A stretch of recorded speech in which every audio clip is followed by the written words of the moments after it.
За энэ стратегийн ашиглал бүхий бүтээгдэхүүний хангамж нийлүүлэлтийг дэмжих тухай хуулийн төслөд танилцсан. За энэ баруун бүс дээрээс бензин шатахуун маш өндөр үнэтэй байгаа.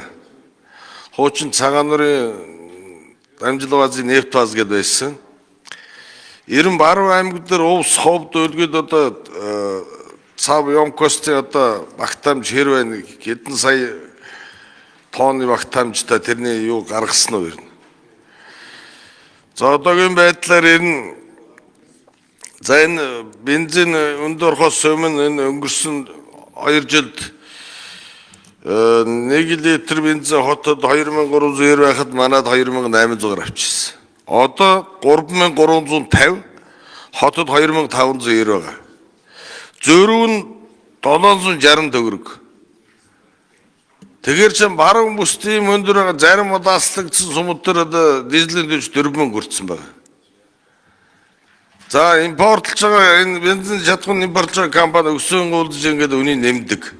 Ягаад гэвэл хотоос салслагдсан гэдгээр хотоос зөөж штэ. Тэмч тэр баруун аймагуудыг уусаа энэ Баялгийн овдынхны саанаас нь зөөж болдгоо юм уу тэр. Гэрэгийн тэгж хийж болдгоо юм уу.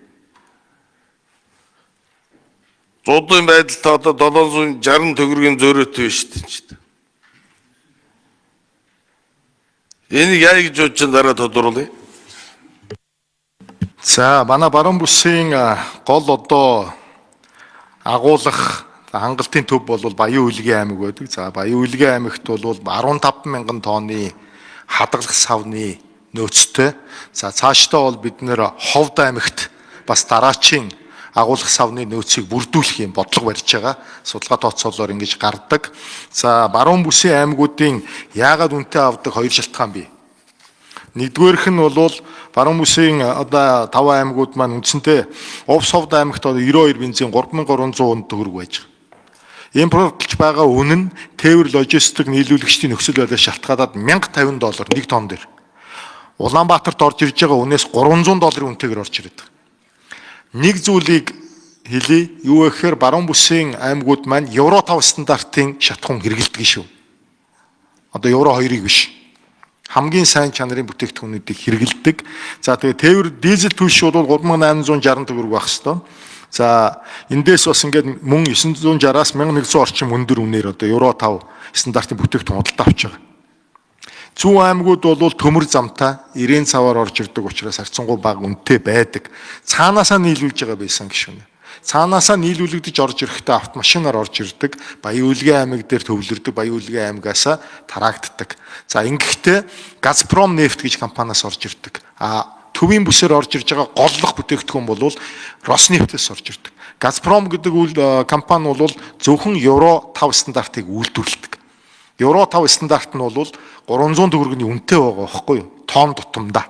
Тийм учраас энэ их үнэтэй болчиход байгаа. Сая 8 дугаар сарын 1-ээс эхлээд баруун бүсийн импортыг хаацсан Улаанбаатараас бид хангаж ирсэн. Улаанбаатар Эрдэнэтээс хангаж ирсэн.